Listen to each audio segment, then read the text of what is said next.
झारखंड लोक सेवा आयोग, जिसे जेपीएससी के नाम से भी जाना जाता है, उसे अध्यक्ष तो नहीं बल्कि कार्यकारी अध्यक्ष अजीता भट्टाचार्य के रूप में ज़रूर मिल गया है। और आपको ये जानकारी होगी कि अजीता भट्टाचार्य झामुमो के महासचिव सुप्रियो भट्टाचार्य की पत्नी हैं। लिहाजा इसका कहीं न कहीं राजनीतिक असर और कहीं न कहीं राजनीतिक बैकग्राउंड भी है। बहरहाल अगर आप इस बात को दरकिनार भी कर दें, लेकिन ये बात ज़रूर बहुत महत्वपूर्ण है तमाम छात्रों के लिए, तमाम बेरोज़गार नौजवानों के लिए, जो ये जानते और समझते हैं कि जेपीएससी में अध्यक्ष होना कितना ज़रूरी है। आपको ये स्मरण जरूर करा देना चाहते हैं कि 5 जुलाई को ही तत्कालीन जो अध्यक्ष थे अमिताभ चौधरी, उनका रिटायरमेंट हो गया। उसके बाद सरकार को कोई ऐसा व्यक्ति नज़र नहीं आया जिसे अध्यक्ष के तौर पर नामित कर सके और उसे राजभवन में भेज सके।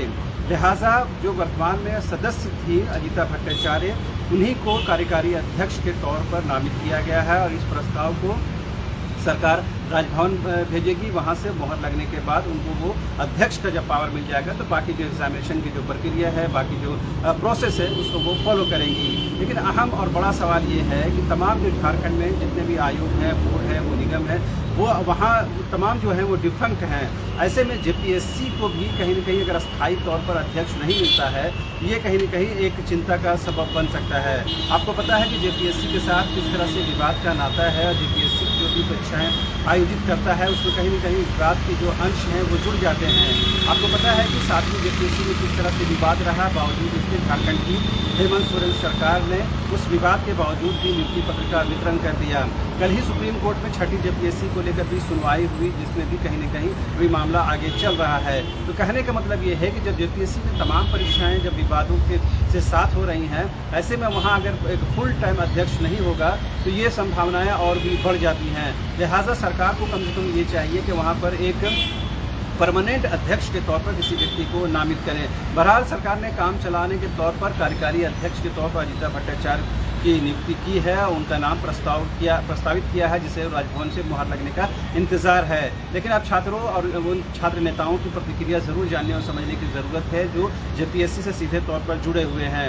आपको पता है कि पिछले दिनों हुई जो सहायक अभियंता की जो बीच में ही इंटरव्यू की जो प्रक्रिया थी उसे रोक दिया गया। उस टाइम के जो तत्कालीन जो अध्यक्ष अमिताभ चौधरी, उसने ये भरोसा दिलाया था कि जल्दी जो इंटरव्यू की जो प्रक्रिया है उसको रिज्यूम किया जाएगा, यानी कि दोबारा शुरू किया जाएगा। इस बीच में उनका रिटायरमेंट हो जाता है। अब नए अध्यक्ष के नए कार्यकारी अध्यक्ष के तौर पर अजीता भट्टाचार्य क्या निर्णय लेती हैं, ये देखने वाली बात होगी। बात सिर्फ सहायक अभियंता या एक की नहीं है, बात अनेक परीक्षाएं अभी प्रस्तावित हैं, लंबित हैं और उनकी प्रक्रिया चल रही है, वो चलने वाली है। तमाम में कहीं न कहीं एक फुल टाइम अध्यक्ष की ज़रूरत है, जिसे सरकार को और गंभीरता से लेने की ज़रूरत है। आपको याद होगा कि पिछले दिनों ही जेएसएससी में इस तरह से क्वेश्चन पेपर लीक होने के बाद छात्र सड़कों पर उतरे और ये कहा जाने लगा कि जेपीएससी की तरह ही जेएसएससी भी विवादों में है। तो अगर झारखंड में जो नियुक्ति प्रक्रिया को संचालित करने वाले जो आयोग हैं, अगर वही कहीं न कहीं डिफंक्ट रहेंगे या ये भी कहें कि उनको फुल टाइम अगर अध्यक्ष नहीं मिलता है या उनकी कार्यशैली या उनकी कार्यप्रणाली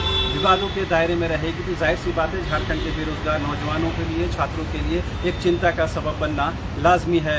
उम्मीद की जानी चाहिए कि झारखंड की हेमंत सोरेन सरकार जल्द से जल्द जेपीएससी में एक अस्थायी अध्यक्ष के तौर पर किसी व्यक्ति को नामित करेगी और राजभवन से मुहर लगेगा, ताकि जो छात्रों के भविष्य के उनको संचालित किया जा सके, उनके साथ खिलवाड़ ना हो सके और तमाम जो परीक्षाएं वो सुचारू रूप से चल सकें। लेकिन फिलहाल जो है सरकार ने एक बैकअप के तौर पर अजीता भट्टाचार्य को जिम्मेदारी दी है, वो संचालित करेंगी तमाम परीक्षाएं। अब छात्रों को देखने वाली बात ये होगी कि छात्रों का विश्वास बहाली को लेकर वो क्या कुछ करती हैं। दरअसल हम लोगों ने 6ठी जेपीएससी और 7वीं जेपीएससी में इस बात को महसूस किया, देखा कि जेपीएससी और छात्रों के बीच यानी परीक्षार्थियों के बीच में एक जो कम्युनिकेशन गैप है, कॉन्फिडेंस की कमी है, कोई भी बीच में कम्युनिकेशन नहीं होता है, जिससे कहीं न कहीं आयोग के तमाम कदमों को, तमाम क्रियाकलापों को शक के दायरे से देखा जाता है, शक की जद में देखा जाता है।